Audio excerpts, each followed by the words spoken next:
Hello, everyone. It's a pleasure to be here with you moderating this panel. My name is Paulo Savaget. I'm an associate professor at Oxford, and my work is centered on transforming unjust systems through more sustainable businesses, technologies, and practices. We have 5 excellent panelists today, and I'm very excited to explore with them what major programs of the future will look like, particularly when we look across a wide range of social problems, such as wars, global pandemic that we are coming from in the past couple of years, and inequality in its multiple facets like gender, wealth, race. I also want to hear more about the governance challenges for major programs across many jurisdictions, because after all, we all know that some of the world's toughest challenges, such as climate change, are cross-jurisdictional, and the world has to act as one. Before I introduce and invite our panelists to join in, a little bit of housekeeping. This session will go in total until 7 p.m. We will start by listening from each of the 5 panelists about, and we're going to hear the thoughts about the topic of this panel and reflecting on their own experiences, the work, the projects that they work on, and particularly with the emphasis on extreme operating environments. And after this initial round with short contributions from each of the panelists, we're going to engage in a Q&A where I'm going to be prompting them, asking some questions related to the topic and based on what they have said, and also reflecting on the excellent presentation that we had earlier today with Nairi Woods. I also ask you to join the conversation. Please post your questions on the Q&A function here, and we're going to pick them up and ask the panelists. You can ask questions to the entire group. You can also specify one or 2 panelists that you're interested in asking your question to. We are going to close the session with my colleague Marya Besharov that will join us around 6:45 UK time. And she's going to provide her reflections on the many insights that have arisen from the discussions today.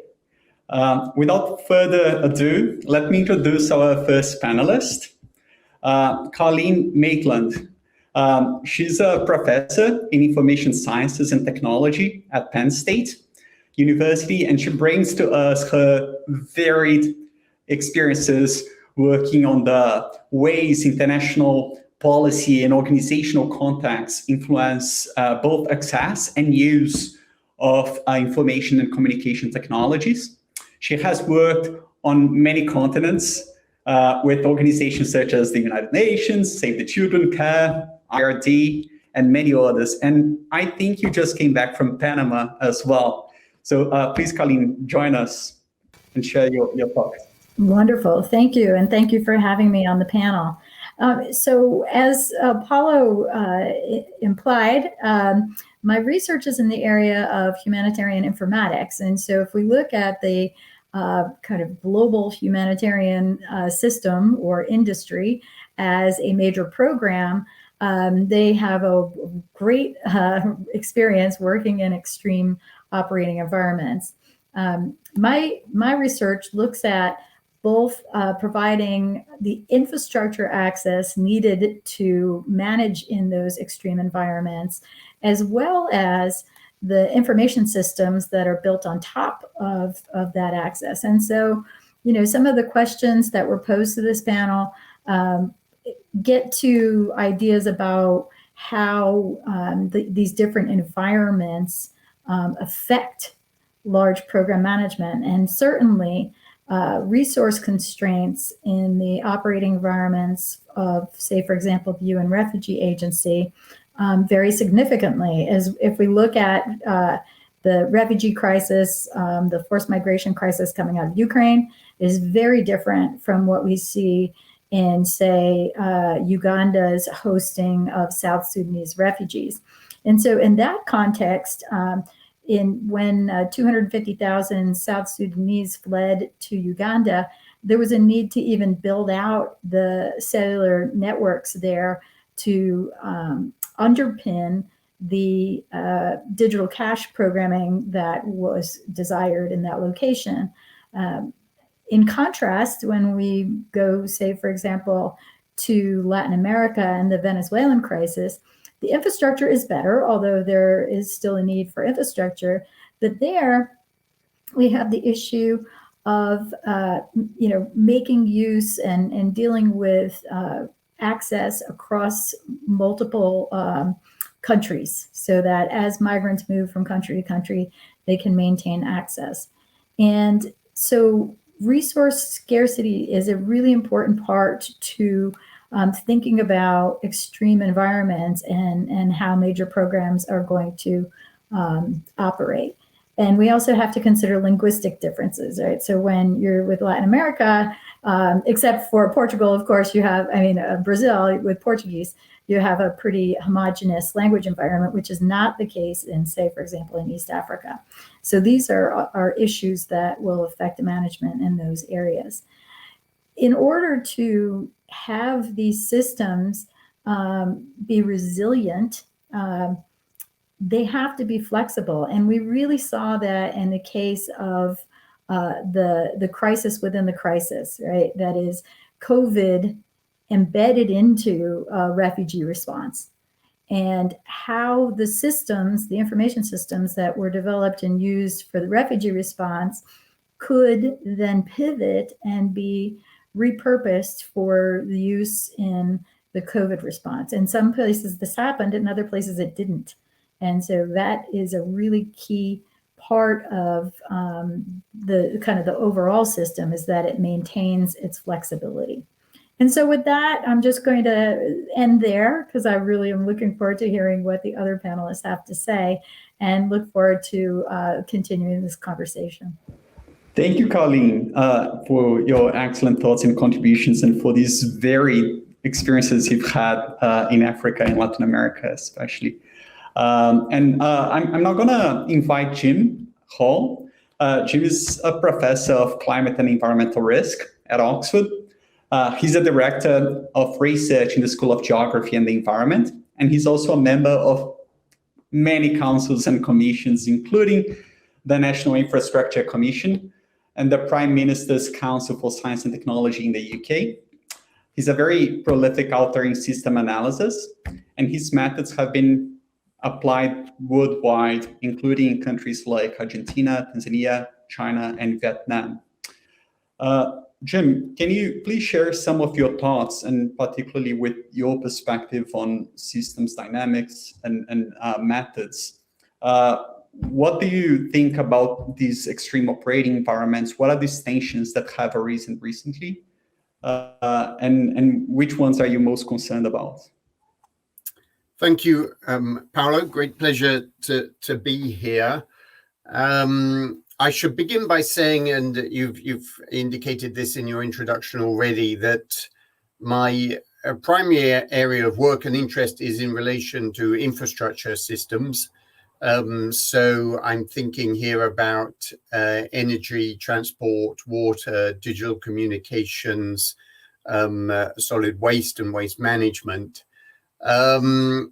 But beyond that, I mean, you've given us a pretty wide-ranging remit here, and I'm going to begin with some thoughts upon the words of extreme operating environments, because I work on climate risks and resilience of infrastructure, but then move towards the questions around the social cutting edge, and possibly towards some of the challenges in relation to innovation and major programs and projects, which is the focus of this conference. But in relation to climate extremes, these clearly are a genuine and real and very current threat.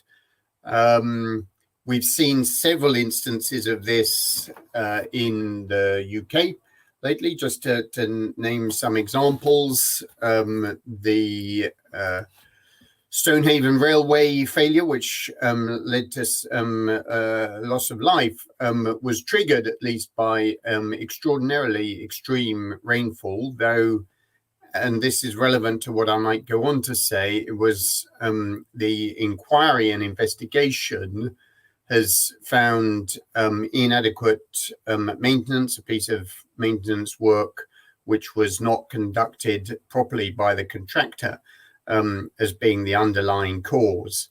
But also within this country, there's a lot of concern and work going on in relation to the impacts of droughts on water supply. And within my group, we're doing systems analysis of some really very large-scale strategic infrastructure options that are now being planned to enhance the resilience of water supplies.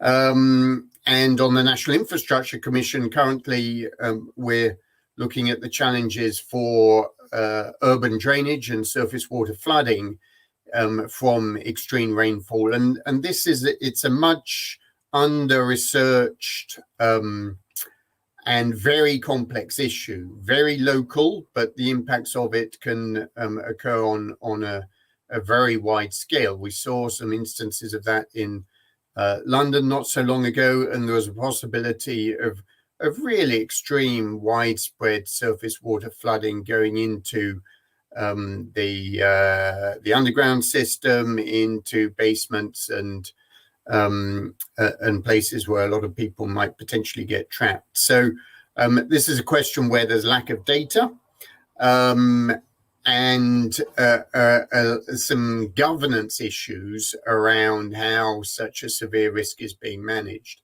However, I would say that if we get those data issues right and the governance issues right, these are challenges from climate change resilience that we should and we can be able to enhance the physical resilience of infrastructure systems. We can do that by strengthening, by looking at redundancy, at backup, at emergency response and recovery, also by looking at nature-based solutions and the way in which they can reduce the hazard to infrastructure systems. That depends on getting the governance arrangements right.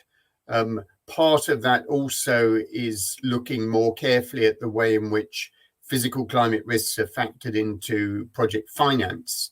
And there is growing interest in that, in financial disclosure of physical climate risks and the ways in which that may incentivize better action on resilience. What that all points to as well is a need for a much better understanding of the system scale performance of infrastructure. So not actually looking at infrastructure as a series of projects, and too often projects are the unit of currency of infrastructure, but actually looking at how infrastructure operates as a system to provide services that people need. And that systems analysis enables it to identify critical points, to very vigorously prioritize adaptation interventions, because it's actually very easy to waste money on adaptation and resilience. The development banks, donors have been saying that they want to spend 50% of their climate-related assistance on adaptation. In some senses, I think that's necessary. In other senses, I find it quite worrying in that making adaptation decisions right is very difficult. And as I say, it could be wasteful if those things are rushed. And underlying this is the need for very much a needs-driven approach to infrastructure planning. So beginning by understanding what are the needs for infrastructure services and how might those needs evolve in the future. Within our group, we've done a lot of work on looking at how infrastructure needs are derived from the Sustainable Development Goals. What do the SDGs say in terms of what infrastructure we might need in the future? And then using that to plot out pathways, adaptive pathways. We can't be precisely sure, and we're not deterministically master planning here. We're saying what might be the sequences of interventions, both on the demand side as well as on the supply side, which means that we can provide sustainable infrastructure into the future. A lot of that is underpinned by innovation. And I'm particularly interested in innovation at the system scale.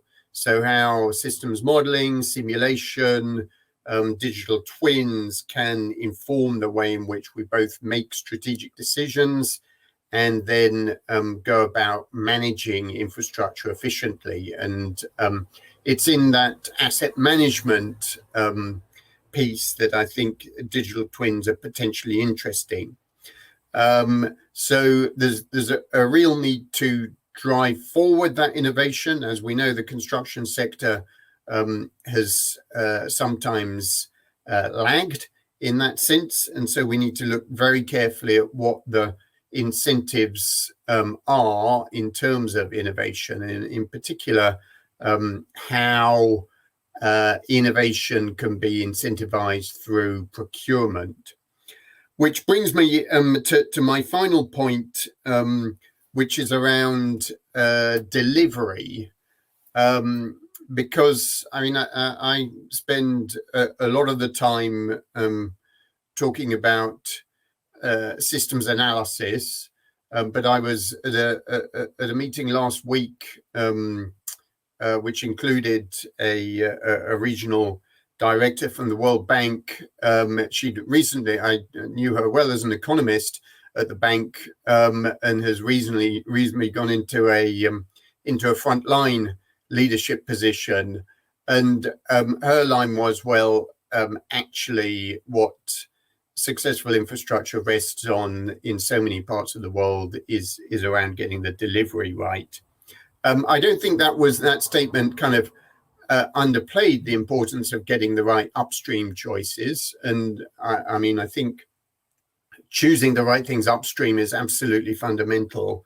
But that then needs to be followed through by really kind of careful thinking it through. What does this mean in terms of the supply side? Are there the skills? Are the materials? What about the sequencing to kind of unblock some of those issues on delivery? And I think there are real messages for ourselves in this country as well. I mean, as you will know better than me, we were quite pleased with ourselves in 2012. But since then, with Crossrail 3.5 years late, HS2 with an original budget of 33 billion, now with a budget of 106 billion. I won't go into the ins and outs of Hinkley C, but there are real questions that we need to focus on with respect to delivery, and I'll leave it there. Thank you, Jim. I'm already very anxious to ask questions to Carleen and you, but first we're gonna invite our next panelist, Bridget Kustin. She's my colleague here at SBS at the Saïd Business School. She's a research fellow and the qualitative lead at the Ownership Project, and I have had the pleasure of working with her on a few different fronts. She has a wide range of experiences working on issues related to power structures and compliance practices that shape, for example, global finance and ESG practices. Bridget, please join us. And I think you have some slides. Yes, thank you so much, Paulo. It's a pleasure to be here and to learn from you, Carleen and Jim, and hear what you're working on. So thank you for having me. I am an economic anthropologist working on what's called the Ownership Project here at Oxford Saïd. So this is a multidisciplinary project headed by our former dean, Peter Tufano, and the dean before him, Colin Mayer, and we have been studying for the past 4 years family-owned businesses with revenue above $1 billion a year. Now, our focus for the project was on core operating businesses owned by these families, but in true anthropological fashion, I follow my interlocutors where they lead me. And because for the most part, our interlocutors were the principals, the family principals of these businesses, I found myself just as often talking about what's called the single family office as I was talking about the core operating businesses that these families owned. Typically in the family business world, one talks about the 3-circle model, which is to say the business, the family wealth, which can be the family office piece, and then the philanthropic work. This typically comprises the whole portfolio of activities that a business owning family of this size is going to be involved in. And the reason why I wanted to bring up single family offices in this context and why they're relevant for the future of major programs is because of the uniqueness of long-termism. So if we could just pull up the slides. The single family office has its antecedent in the British landed estate, which is to say it was an entity that the family would use to park its wealth, manage its affairs, and ensure the endurance of the family wealth in perpetuity. Now, in modern times, the single family office is not necessarily a British landed estate at all. It might be a family governance vehicle. It might oversee philanthropic activities. It might negotiate insurance policies on behalf of a family with hundreds of family shareholders. But for the purposes of this talk, what the single family office also often, even perhaps usually does, is engage in wealth management activities via investment. Now, what constitutes a single family office changes depending on who you're speaking to. If you're talking to BlackRock that might co-invest with a single family office is defined by the fact that it has above 500 million pounds in investable assets. If you're speaking to a member of the Big Four or another large professional services provider, a single family office will have 100 million pounds or more in investable assets. But most interestingly, if you are speaking to a wealth holder themselves who wishes to benefit from the social positioning that having a single family office can confer, they might say that they have a single family office with around 10 to 50 million. So it really depends on the motivations of the actors. Now, all of this matters because what we encounter time and time again in our research is that these family offices and family businesses have a self-reported bias toward long-term investments, a time frame that tracks with the fact that they intend to be around for generations. Now, this obviously raises a lot of interesting avenues with regards to public-private financing, and investment in the kind of projects that might be very high risk, but have high return, or perhaps might not have high return, but might be uniquely beneficial to a community where one of these families is either from, is currently based, or is a community involved along their supply chain, the site of their factories. The other thing that's interesting here is that among various professional service provider surveys, there is a very strong self-reported bias toward family offices as being oriented toward ESG, impact investing, something that is meant to have a positive return. Now, here's where we should all become very critical of what individuals say versus what they do, and also the real sort of lack of robust empirical work in the private family office field, because by design, it is utterly transparent, right? The whole reason that you have a private family office is that it makes more financial sense to manage all of your financial activities in-house and not just have accounts with banks, right? You're having those people in-house. You're not subject necessarily to the same degree of oversight or scrutiny that you would if you were working with a major bank. So there isn't transparency. There aren't people doing robust research in this field. Or some of it is in progress, but doesn't currently have findings that are out yet, our project among them. But I think the question here, the challenge to entities that say that family offices are a source of private capital that are key to filling the funding gap that meeting climate goals and the SDGs will require. The question is, how might certain opportunities for investment in the major programs world be packaged in a way such that family offices, A, can find them, and B, understand why they should invest in them. So I don't want to say it's a new source of capital, because that doesn't take into account the fact that, as I said, the concept of a family office has a historical antecedent. On one hand, it's very old, but on another hand, the specificity of its current formation, the narratives that it's telling itself, again, an interest in the narratives is part of the anthropological intervention here, to be attentive to their own self-fashioning and self-positioning in the world. Hence the highlighting in yellow at the bottom. There again tends to be a preference to think of themselves in a sort of heroic register, right? I am willing to take a moonshot risk, perhaps. I have a responsibility to a community. There are these positive, largely positive narratives that are in place. So yes, I think that the productive, I hope, challenge that I am inserting into this conversation is how might some of these emerging social trends, as I said, be packaged or made available to this demographic in a way that avails what they have, which is unique, which is the ability to make idiosyncratic decisions that can be determined by their values, by their preferences, by those sort of socio-emotional elements, and also the ability to make a long-term investment and position themselves as that patient capital, as that long-term investor, as part of their uniqueness and their value add in the investing space.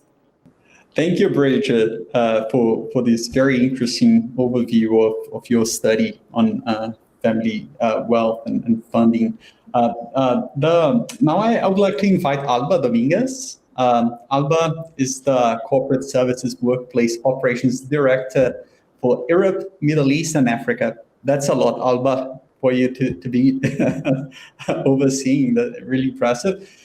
Very curious to hear about the alignment challenges across these three regions. Her team is responsible for general purpose building construction, facilities operations for labs, and on-site employee services for more than 50 Intel campi across these countries. Alba, welcome. The virtual floor is yours. So really honored to be with all of you today with this illustrious panel. As you have just mentioned, our footprint as a company is broad and wide.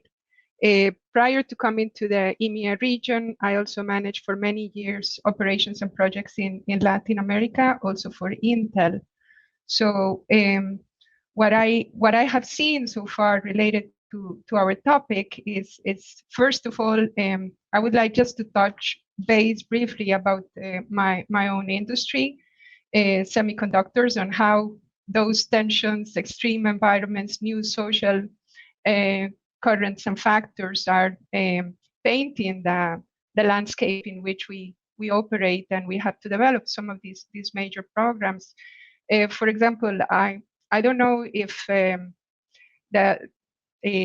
audience is aware that to create a microchip, one of those that you hear, oh my God, there are no PlayStations, or there's a shortage of cars, those tiny microprocessors that are needed in so many places, that involves more than 700 different streams of supply chain components.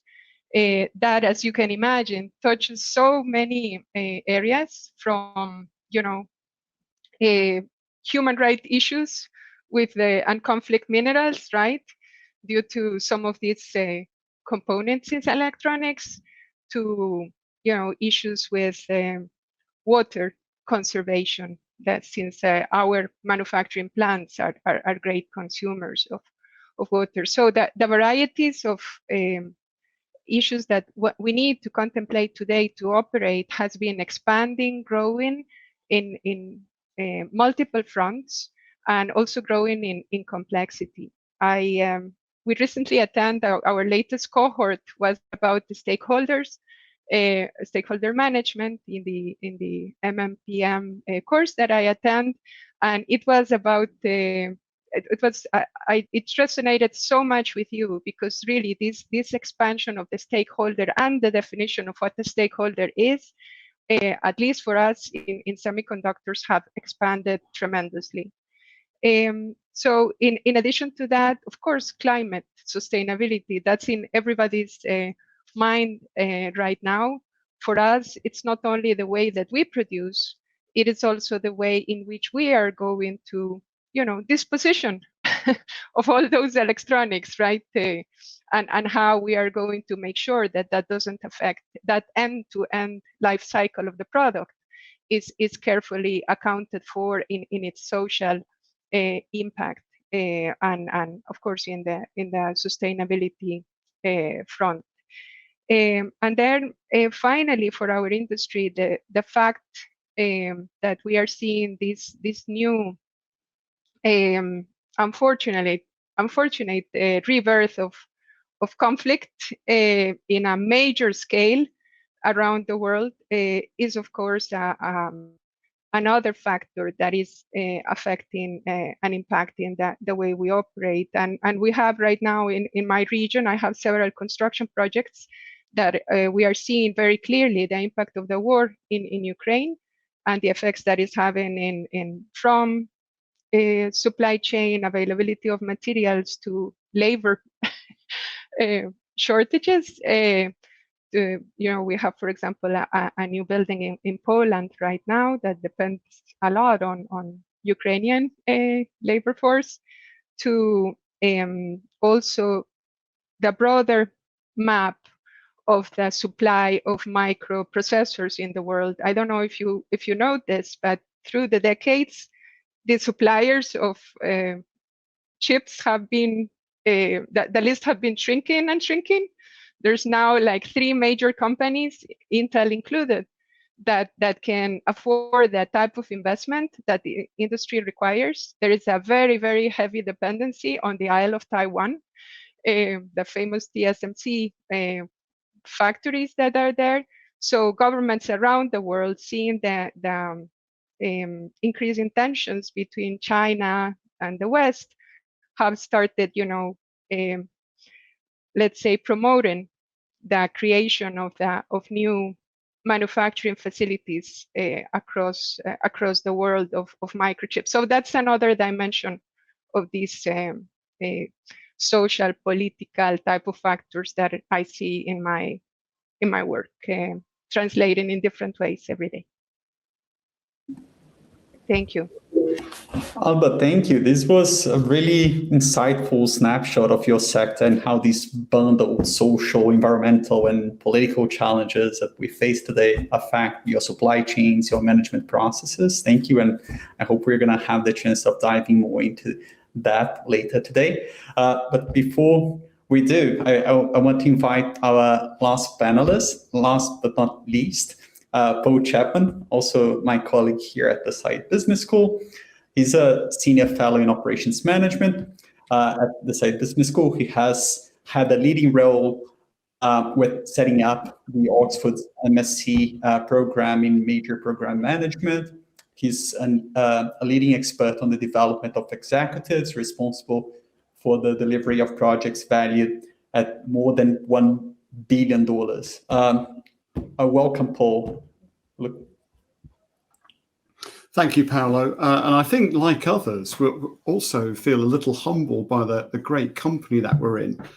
And I'm very grateful, colleagues on the panel, that you've got off to such a great start, because after watching Nairi, I did worry whether we'd be able to keep up, but the conversation seems to be going very well. When Jim was sort of positioning his thoughts, I think, Jim, you touched a little into your work in extreme operating environments. And I think around the panel, there's some real depth of experience, understanding, and expertise in the social cutting edge. So I'm going to pick selectively from amongst our title and play with leading. So I'll major a little bit there. So my work, as Paulo sort of introduced, is I helped set up the Masters in Major Program Management, and over the last decade, I've been leading a thing called the UK Government Major Project Leadership Academy, because the thing that I'm interested in and work. So interested in sounds a little bit sort of Kool-Aid dispassion.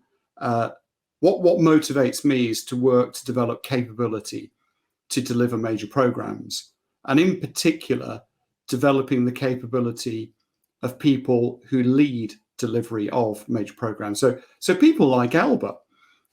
So very honoured to be in her presence. So, I will watch from the sidelines and cheer on, but it's the folk who are in the thick of it that I'm most impressed with. One of my other roles is I'm the vice president of the Association for Project Management, which is the professional body for the charter body for the project profession. And our sadly recently deceased previous president, Martin Barnes, always referred to project management as people getting things done. And it was that simple. So what are the things? Well, the sort of things that we're talking about here. And the difference with major programs is the things that we're talking about here make national scale impact. And that's the thing that we need to sort of focus our attention on. What are the outcomes of the work? And then how can we contribute? Well, it's maybe focus on how do we get this stuff done.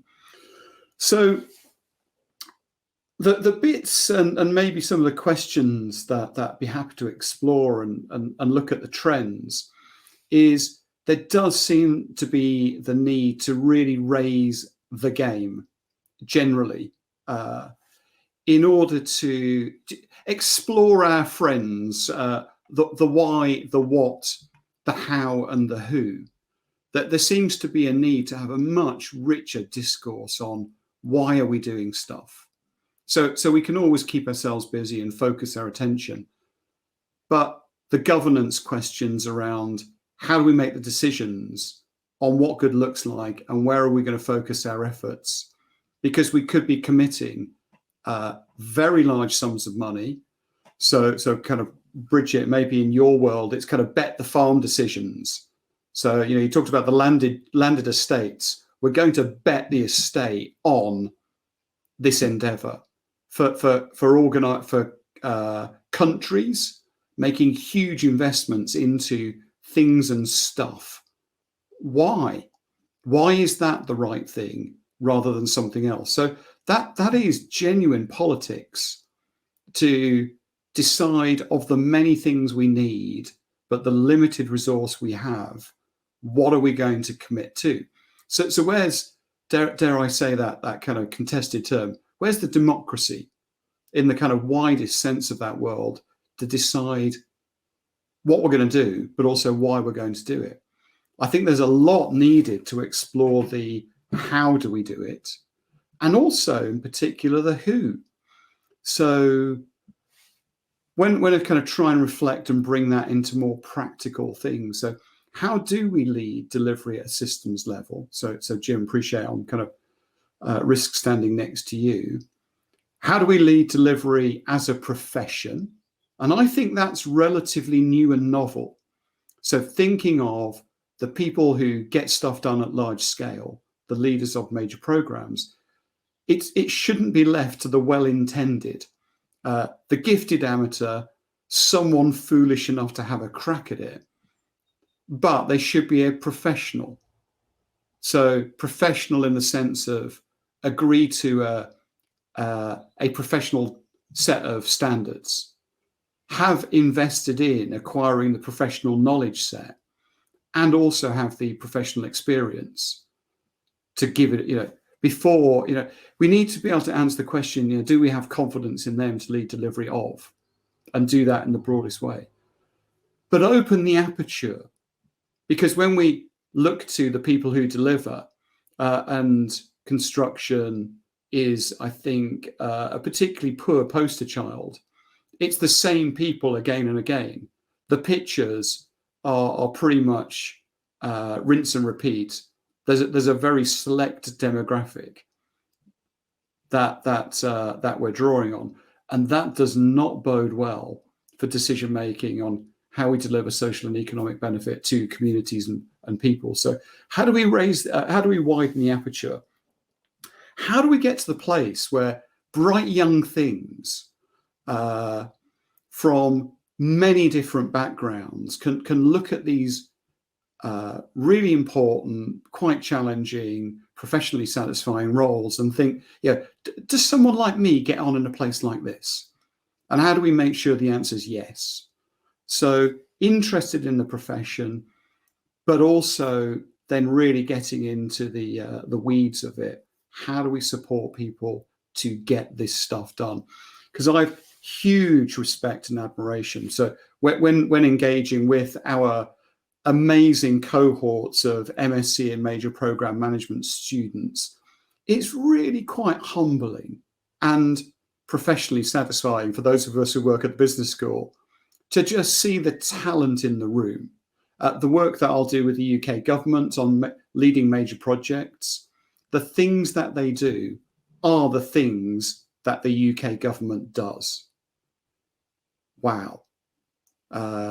We had a closing event for a cohort just this Monday, and asking around the room, hey folks, great to see you. I know we haven't been able to physically get together for a couple of years, what with COVID, etc. How have you been doing? What have you been up to? These were the people leading government's response to COVID, whilst also doing so many other things that keep civil society going and the rest as well. So if I kind of, I'll pause there. I'll keep going on leading as much as you wish, and we'll welcome and enjoy questions, I'm sure, from around the panel or with the audience. Thank you, Paul, and we're definitely going to take up on that offer and ask you more questions about leading in the context of the social cutting edge and these extreme environments.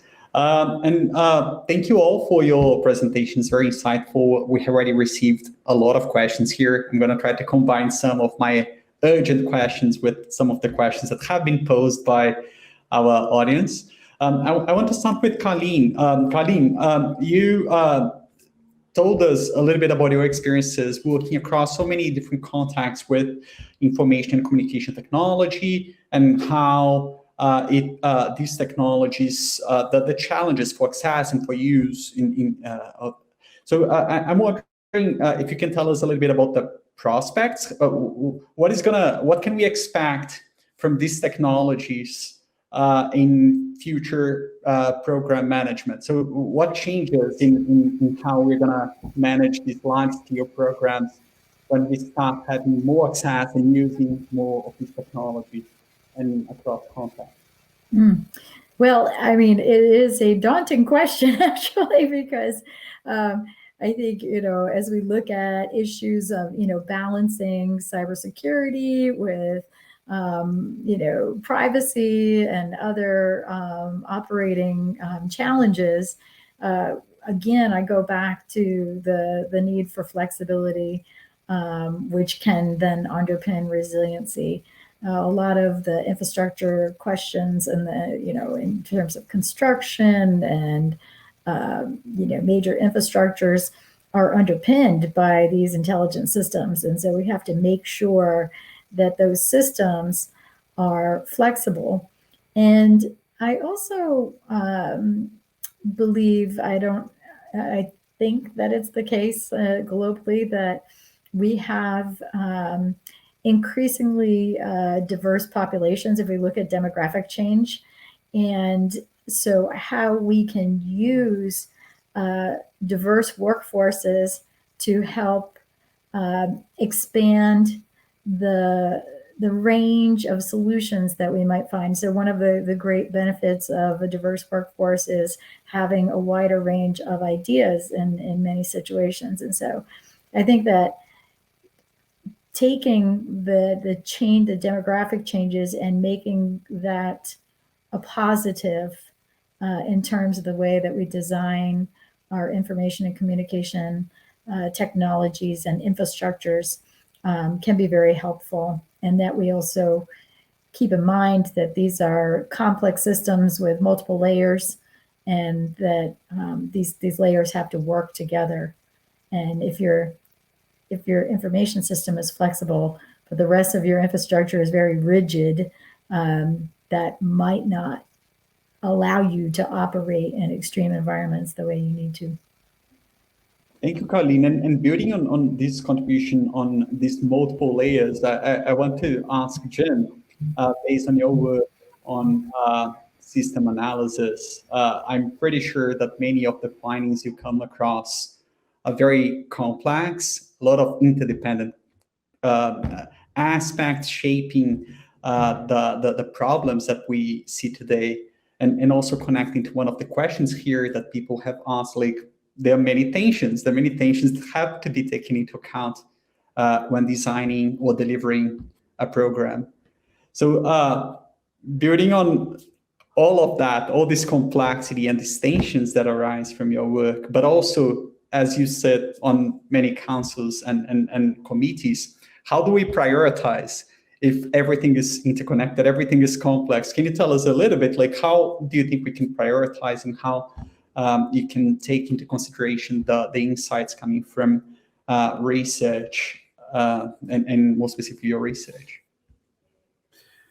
Yeah, I could talk about interdependencies for a long time. We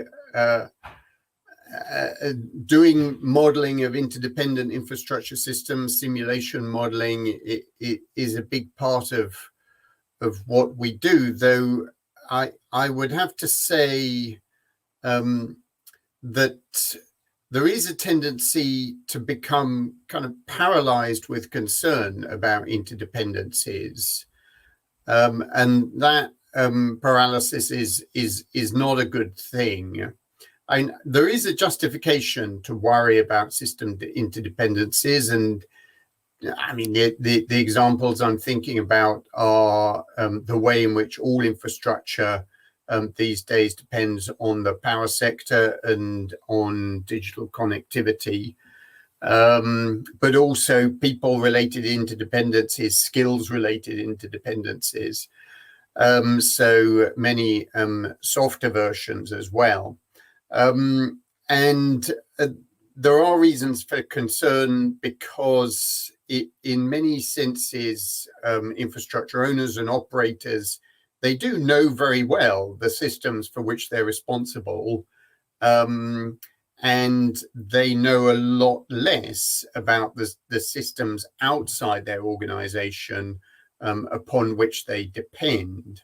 So in that sense, they're justified about being worried about interdependencies and the need to be better mechanisms for information sharing so that infrastructure owners and operators can understand the extent to which they can depend upon the services upon which they rely.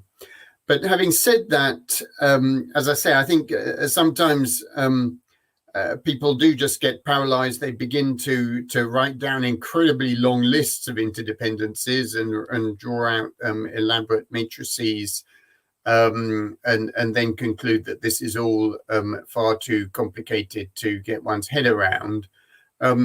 Whereas I think if one takes things a bit further, gets some sense of proportion, you can often, with fairly basic systems analysis, input-output analysis, begin to really zoom in on what are the most salient interdependencies, which pieces should we really be concerned about and interested in.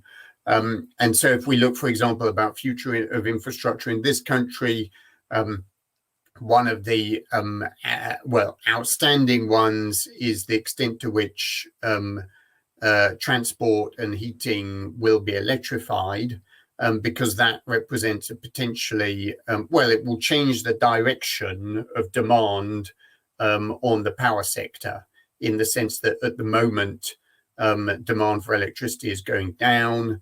If we electrify heat and transport to the extent to which it is planned, then demand for electricity could go up by more than 50%.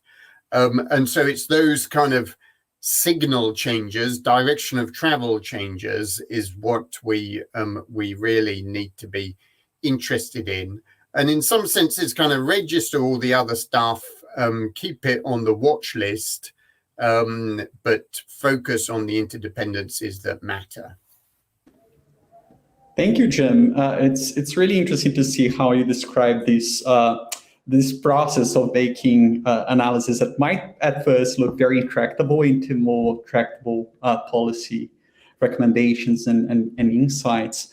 And now I want to invite Alba and ask something similar. Jim told us a little bit more about the policy level, thinking about the UK and also about other contexts, but from a policy perspective. And you discussed these global supply chains and the challenges with water conservation, rare earth, minerals, right? Like and the dependency on, for example, the production on a few manufacturers.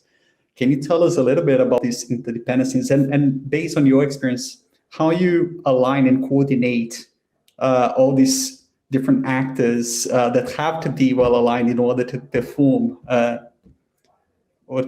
as expected? I have to confess that this is increasingly becoming very, very challenging as you know, due to all the trends and extremes we are seeing. How you work with these interdependencies, how do you establish a plan, contingencies, how do you react? I think it is absolutely necessary to start adopting completely different approaches to those things, and how we create this resilience, right, in order to operate in this environment. So from that diversification, right, of continuous diversification of suppliers to, you know, as adopting even completely new ways of financing a project or engaging with contractors, etc. So the way that you can resolve this is, as I said, I think I would say it's in the top 3 challenges for the people in our occupation. Let's put it that way. Managing complex projects for sure, and I think it is one of how to build that resilience, that innovation in the team to find ways, right, of overcoming this. It is, you know, something we need, even in the context of our current program, our current cohort. One of the topics that I would like very much to continue learning from my peers, and you know, even getting more and more case studies, etc., on how we can advance in resolving this. Thank you, Alba. And again, fascinating to hear about the alignment coordination. And as you said, the challenges for diversification as well in the industry, and more specifically in terms of global supply chains. And it's pretty clear that there are a few challenges that cut across these discussions that Paul and Bridget have contributed as well. One being funding, the other education and leadership. So let's start with Bridget, and there are some questions here, Bridget, as well, regarding funding mechanisms and new funding mechanisms. And I also want to build a little bit on what Naira Woods told us earlier today. She spoke about the impacts of recent monetary policies and rising inflation and rising interest rates around the world, and how it will particularly impact low and middle income countries harder than higher income countries. So based on your experience with global finance and studying funds or funding mechanisms from very wealthy families, what do you think that will change or should change in how we fund these large-scale projects? And particularly, what are the prospects in this environment that seems very volatile, with a lot of challenges and shocks that Naira Woods also emphasized in her talk? So a couple decades ago, Ecuador's wealthiest man made his fortune in bananas, in fast-moving consumer goods, I believe media. And when he passed away, there was a inheritance battle over the multi-billion-dollar conglomerate that played out between his daughter and his son. It was messy. It was in the newspapers here in London. It was litigated in London for certain reasons. And his estate ended up being split. And his daughter, Isabel Noboa of Ecuador, had no business background. She was a wife at age 21, had 3 kids, went on to have a career in Ecuador in philanthropy. And then suddenly she has I think, $500 or $600 million operating business in the form of different companies that she inherited. No business background at that time. Fast forward a couple years, she goes on to her company, the Novus Consortium, goes on to partner with DP World, the named professorship that our convener, Daniel Armanios holds as our DP World professor.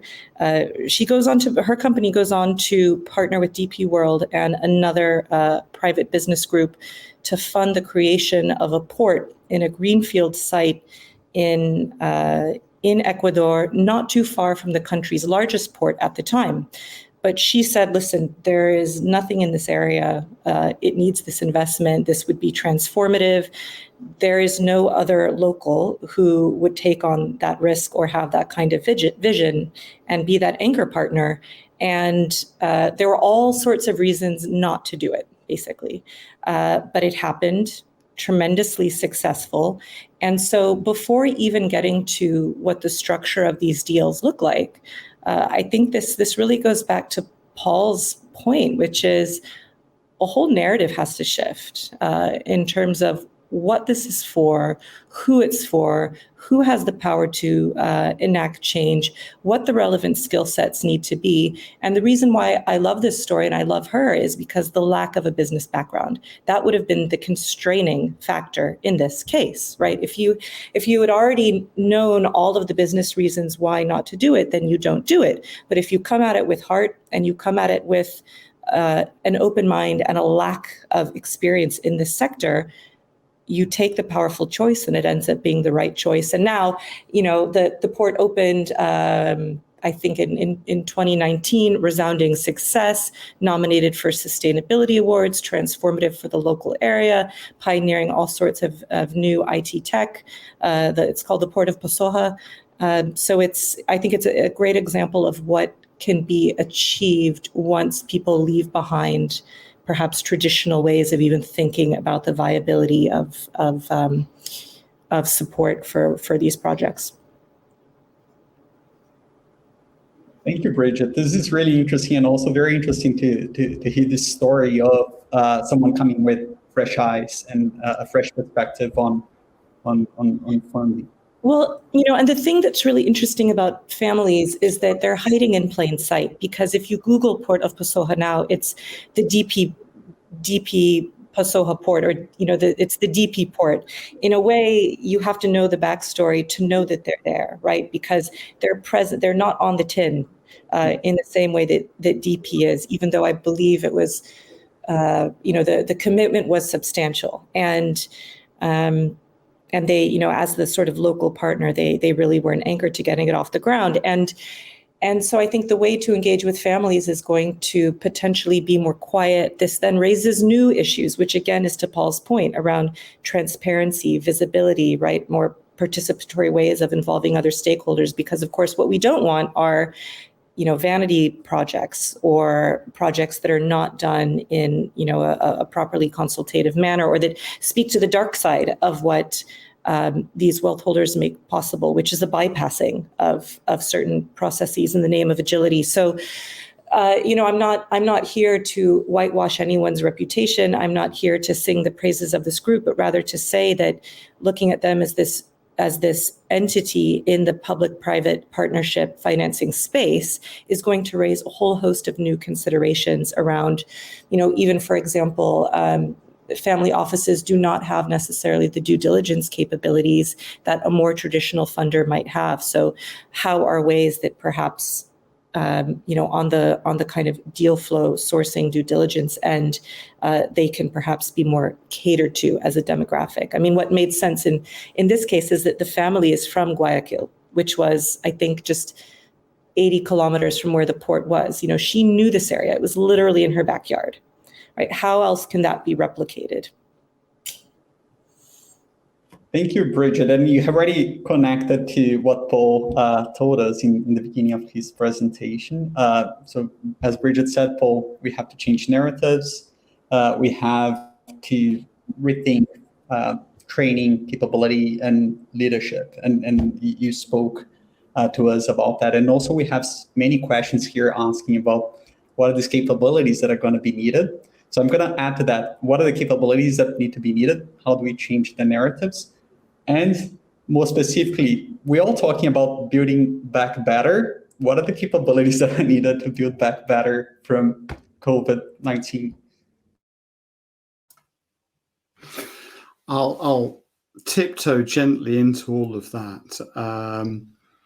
I mean, I think it's so often it's opening up the conversation. So, better is a relative term. For example, we're also talking here about extreme environments. Well, extremes are a relative term. And so just opening the discussion, making it more porous, getting more people involved seems to be a really important direction of travel. And, you know, if we're thinking about what's the capability that we need, as a fellow engineer, and I say that given your two roles, one here at the business school, the other in the Department of Engineering, well played, etc., is also the recognition that engineering's not going to get us to that answer. The answer is probably somewhere closer to a better ability to empathetically engage with the communities that will be suffering the blight of projects, but also the intended recipients. And I think if I can go back to a point that I think it was Carleen you made earlier, it was kind of in that space. How can we get those wider appreciations of understanding?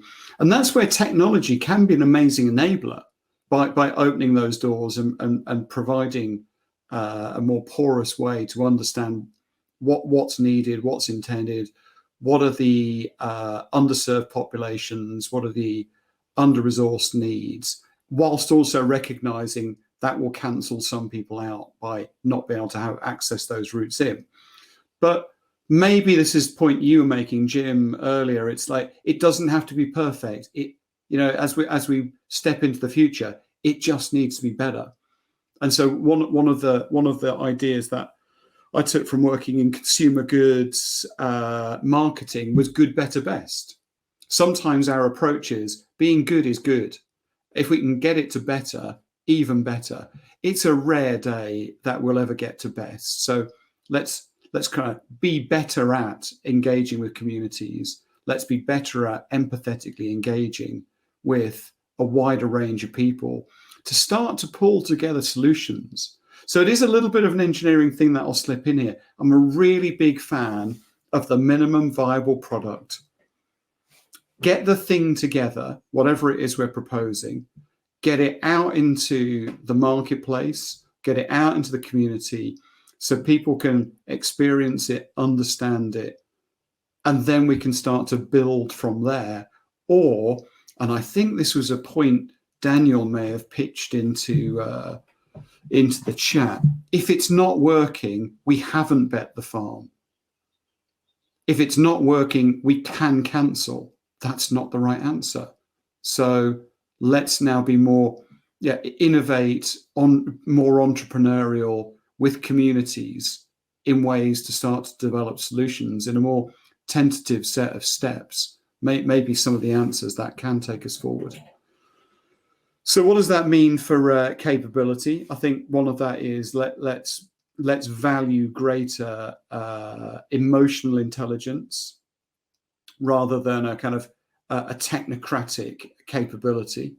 I thought the example that I think it was you, Bridget, gave was just, that sounded like someone who actually was really well tuned in to that community and that piece of work. So it's that ability that we should emphasize, supported by great, strong technical capabilities as well, but playing as a secondary role, not the primary role. So the days of the quite masterful person, the technocrat and so on, striding forth, laying down the answer, I think should be behind us. I don't think they're entirely behind us, but yeah, a more open, empathetic approach to which we should backfill, because we've also got a responsibility for value for money. So being able to deliver things efficiently, as well as effectively, as well as, above all, it being the right thing. Thank you, Paul. We have many questions here that talked about the need of project management to be more focused on the long term. Some comments here about the challenges of jumping into the next new thing, that delivery is not as highly valued as a new design or a newly designed project. We have many questions related to that here on the chat. I would like to ask you all, projects normally have a starting point and an end point, but you all spoke about flexibility, adaptability, evolving systems that are interdependent, resilience. How can we build that into project management with a more long-term perspective and addressing these issues that our audience raised? Paul, I saw that you raised. I'll do this as a partial answer, but actually maybe to hand it on to someone else. I've been really intrigued by the move to people calling themselves product managers. So moving away from project, start point, end point, to product managers, which I'm seeing more in IT settings, which is you're developing a capability that's new and building and refining capability that's already in play.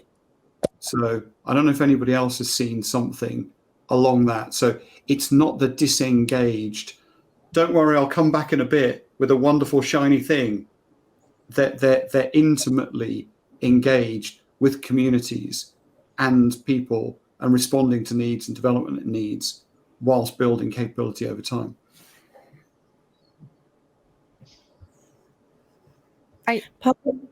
Sorry. No, go ahead. Just to follow on that, and also the previous conversation, another quick anecdote that I think lays bare the pull of the old world. Paulo and I co-taught strategies for impact, or innovation for impact. And one of the case studies that I teach on that was on the Chad-Cameroon pipeline, which was very unique in its time because it was massively participatory. The World Bank convened a group of social scientists. In fact, my anthropology PhD dissertation advisor was among this group. And they were meant to be very attentive to the ways that this would impact local communities. And several years on, it's widely recognized that it was a humanitarian disaster and that the participatory infrastructure that was put in place to take account of all that stakeholders, locals experienced and how they might be affected, it didn't actually avert the problem in the end. Now, what's so interesting is that the Harvard Business School case study about this, when you read it, it devotes a handful of lines to the humanitarian impacts to all of this controversy. And when it cites the positive impacts, and if you actually look in the bibliography of the case study and see who they're citing the project materials themselves. The outsiders, those who are actually affected, weren't even cited within the case study as the source of what the discontent was.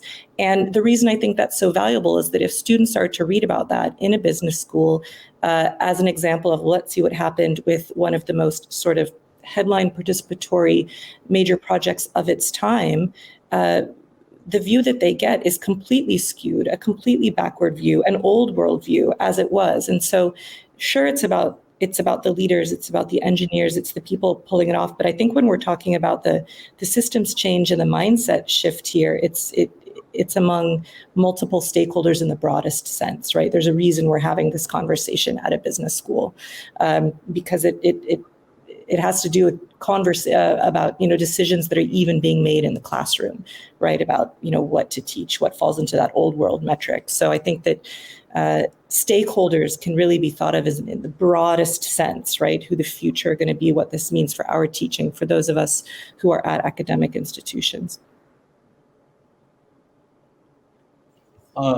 Thank you, Bridget. Alba, you had raised your hand as well. Do you want to jump in? Yeah, just expanding on what Paul and Bridget has mentioned, I think we really need a redefinition of what really success means in a project. It is so far is so narrow the way in which we represent, let's say, that's what a truly successful project is, that it somehow is limiting the possibilities and that long-term vision for everything, from the development of the skills, and we talk about capabilities, right? So the project team, what the learnings have been, how we have how we are prepared to do better, or to face the new challenges, to that establishment of that license to operate in our communities by establishing those long-term visionary, as I said, engagements through the completion of a program or a major project. So I think with that, if we establish and we are more open to define what are those true factors that define success, looking at it in the long run, I think we have a better chance not only of having a more successful short-term outcome in many different dimensions of what the final end of that project was, because a lot of times it's just not a piece of infrastructure. It is what it means and what it's the good, what's the value. And that's something that, again, referring to the cohort the classes that we just attended 2 weeks ago, that we are delivering. So I think that is key in terms of what is coming. Yeah.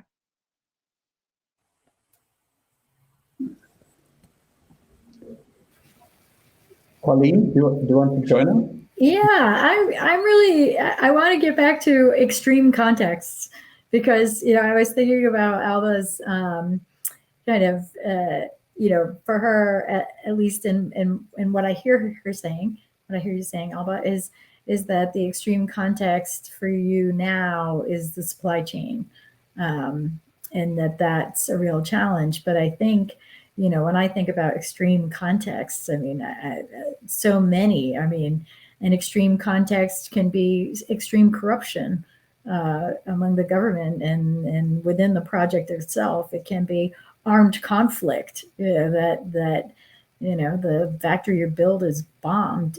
It can be natural disasters. It can be flooding, that Jim had referred to. And so, is there a common thread to extreme environments, or are they all unique? I mean, I know in refugee crises, people say every single one of them is unique. And that's also a pretty common thing in the disaster literature, that, we have theories about disaster response, but there is a pretty strong thread among practitioners that every single one is unique. And so if they are unique, what do we do with that? And if they're not, what can we take away? And I don't know, Alba, if you can talk a little bit about what other elements of extreme environments beyond the supply chain you're facing. Yeah, I would say, as you mentioned, natural disasters and how you account for that in some of our longer projects, and in the many in different countries in which we operate are becoming, not that rarity, but that thing that you really need to to account for. Definitely, we are seeing more of that, and I would say as well that in terms of social activism and the type of transparency, responsiveness, even positioning, right? Like that, we are expected to take sometimes because we in some of these communities we are let's say a major employer. We are we have this role. We are expected to as I mentioned to take a position on social issues or political issues, which in the past it was something that the corporation or the enterprise could just sorry, I don't need to even think about it. So that even the language of diversity and inclusion that has started to permeate, right, in the way that write the specifications or things like that. It is quite interesting, and I see those as I mentioned, extremes, right, within other dimensions of including the social, right, having an effect in the way we need to do our jobs. Yeah. Thank you, Alba and Carleen. Very insightful discussion. Great to see how your work resonates with each other and experiences as well. I want to invite Jim for some closing remarks and thoughts, reflecting on the discussions we had today. And then we're going to close the session and invite my colleague, Marya Besharov. Yeah, thanks. And I've been very taken about these questions of the social legitimacy of infrastructure, including Bridget's example there, which I thought was fascinating. And one thing we're all aware of is that infrastructure is a favorite of populists who promote infrastructure in the name of the people.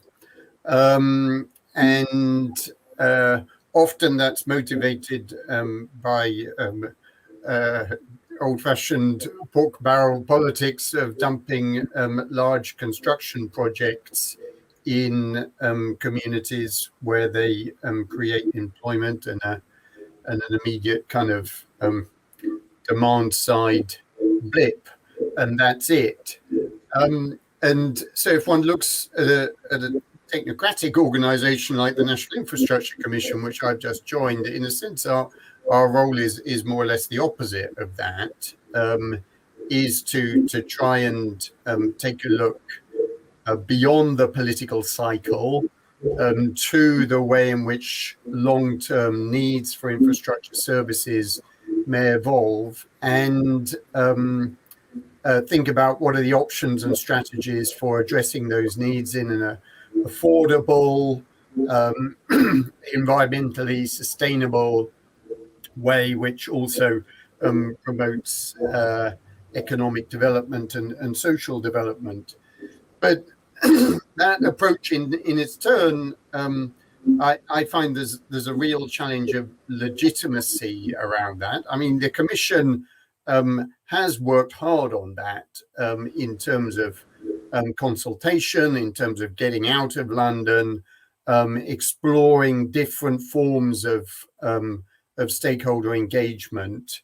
But I think there's a lot more to do about that. I was actually chatting to someone in the working on UK energy policy yesterday, and we were chewing over the thorny question of decarbonisation of domestic heating, and I think that's the sort of area where we're having deep citizen engagement, for example, through, I'd love to see a citizens' assembly around the decarbonisation of domestic heat, because it's been a challenge which has been so prone to flip-flopping on the part of government when it needs very consistent policy and regulatory systems so people know what's coming next, and that when they're renovating their homes or buying homes or renting them out,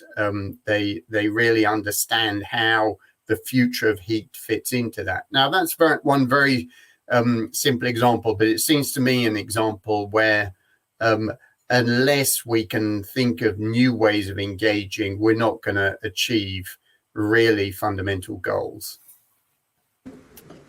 Thank you very much, Jim, and thanks everyone on the panel. It was a joy to talk to you and learn from you. I hope everyone enjoyed the session as much as I did. I would like to, first, thank you all. And second, invite my colleague Marya Besharov to join us for a closing review. Marya, I'm sorry that I'm a little bit late. You know that I always have the excuse of saying that it's because of my Latin American roots. So I have a good excuse. Marya is a professor here at the Saïd Business School of Organizations and Impact. She's an expert in many topics critical to organizations today, such as social innovation, hybrid organizations, and leadership. She's the first academic director for the Skoll Center for Social Entrepreneurship. And this is an inclusive community of which I'm very happy to be part of. Marya, thank you for joining us and closing the session and the day. Thank you so much, Paulo. It's been wonderful to hear the panel and your insights, and everyone on the panel, as well as Nairi's earlier in the day. And I'm just going to offer a few closing thoughts, and I'm going to do this by offering what I hope will be a useful lens and approach for understanding some of the challenges and the opportunities that we've talked about across the day. And that lens is really around what I'm calling competing demands and the ways in which, as leaders, one can navigate competing demands really on the social cutting edge of major programs. And we've heard a lot about different kinds of tensions and competing demands across the day, certainly in this panel discussion. Let me just offer as a starting point for this a view that's a bit beyond major programs, but I think within which major programs sits, which is what I call the hybridization of the economy. And what I mean by this is the blurring boundaries between a focus on financial profit over here on the right side of the screen, epitomized by large corporations, and a focus on social welfare, epitomized by nonprofit organizations across many sectors. And what you see now on this slide is really the ways in which, from both directions, we're seeing blurring. Large firms increasingly thinking about purpose and impact along many dimensions, not just profitability, and building that into their operations and their major initiatives. And nonprofits that have historically prioritized social mission, thinking about how can that mission actually be accomplished through commercial ventures rather than commercial ventures as perhaps an ancillary. Social enterprise and certified B corporations from an organizational perspective sit at the center. And in many ways, we can think of major projects as sitting at the center as well and engaging across this spectrum. So that's the context in which I'm approaching this.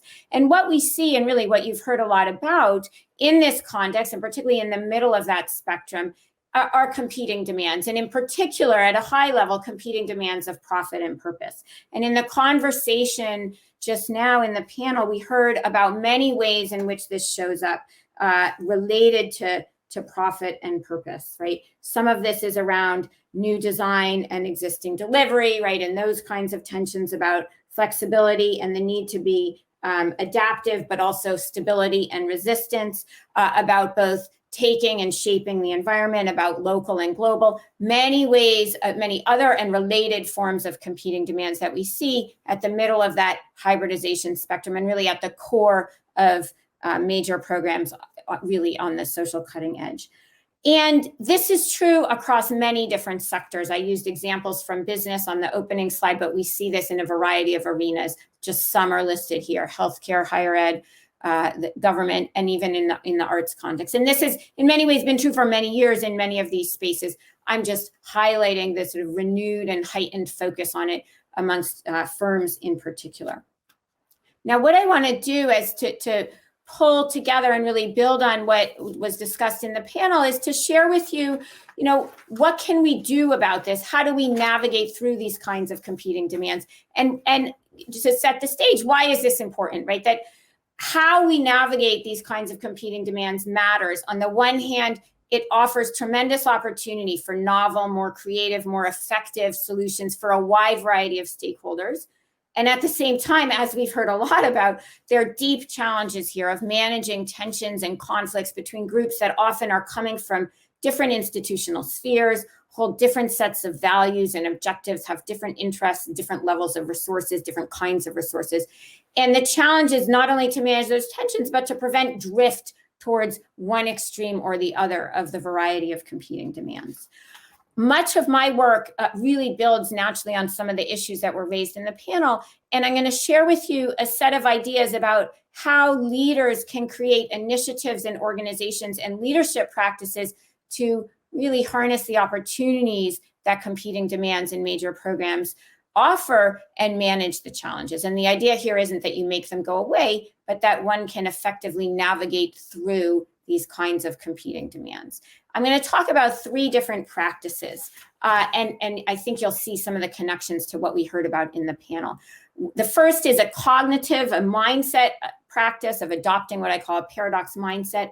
The second is more of a structural approach about building in guardrails in your initiatives, in your organizations, in major programs. And then the third is action and decision-making and ways of building in much more dynamic, adaptive, and experimental approaches to decision-making. Let me just elaborate a bit on each of those. So by paradox mindset, what I mean here are cognitive frames that emphasize and seek integrative solutions and approaches that can meet the needs of varied stakeholders, varied institutional interests without dissolving those differences. So while honoring, not dissolving, but honoring the distinct perspectives and experiences that different stakeholders and constituencies bring. And what does this require? This requires complex integrative thinking. This requires an ability to live with, to hold tensions, to hold difference, and to seek ways of bringing them together. This can be developed, right? This can be assessed, and often it is learned through practice and experience. And there's some really exciting work now about how we can support leaders in developing this kind of paradox mindset. We often talk about this as a both-and approach. So that's the first piece. It's in how do we come to think about the role of the leader of these initiatives and the kinds of approaches and kinds of ways forward that leaders should foster. Again, integrative without dissolving the differences. The second piece, and really important, is what I call building guardrails. And this links to some of the comments earlier about ways of building in opportunities for voice and opportunities for different perspectives to be heard. And the notion here is that both through who's in the room, who's at the table, what are the formal roles, what are the metrics, what kinds of relationships do you have?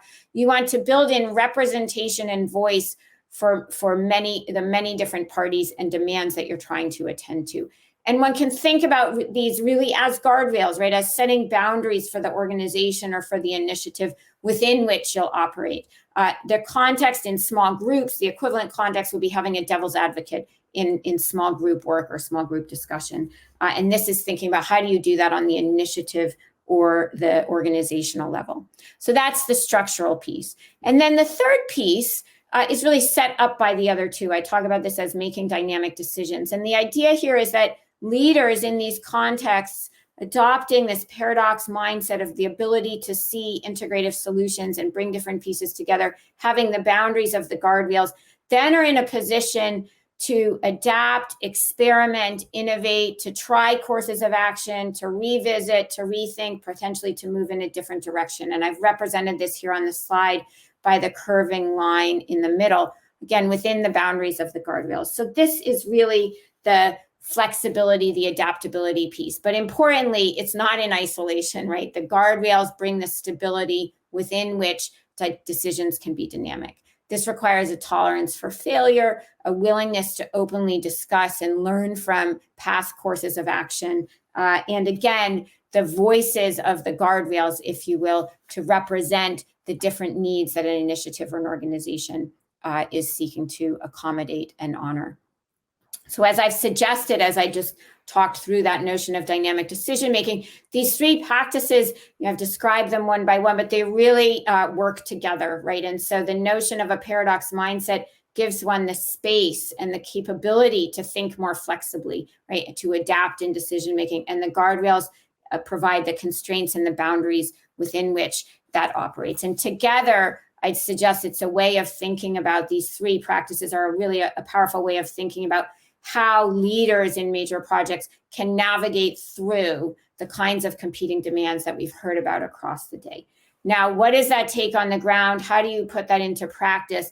Of course, is going to be very different in any different context, and linking to the comments earlier about sort of what's unique and what's common across, right? These may be common principles, but we need to be quite thoughtful about how you would then execute and approach these in any particular program or initiative. I hope this is a helpful way of bringing together and offering a way forward through some of the issues that have surfaced across our time together today. Thank you for your engagement, and I'm going to turn it back to Daniel for just a few closing words. Sorry about the camera, but thanks, Marya, so much for closing us out here. I just wanted to, and thank you all for a very informative session. I hope the few minutes extra that we've had remaining was actually well worth it. I think it was. Just to give a brief, since we're a little bit over, just a reminder that we are again having the last and final day tomorrow. We'll be starting at noon in terms of start point. Again, remember we have different time zones to account for the diversity and the geographic expanse of our community. Okay, there we are. And so again, tomorrow we'll start at noon British Standard Time, British Summer Time. We hope you've enjoyed looking at the social aspects of the cutting edge. Tomorrow we'll talk about the technological side of the cutting edge, and particularly leading big science initiatives. We hope you join. We'll have another exciting panel and an excellent keynote speaker, Wendy Okolo. And with that, and then tomorrow we'll close out. And with that, I wish you all a very wonderful morning, evening, afternoon, depending on where you are in the time zones. And we will see you tomorrow back at noon British Standard Time. Thank you so much, and hope the rest of the days goes well.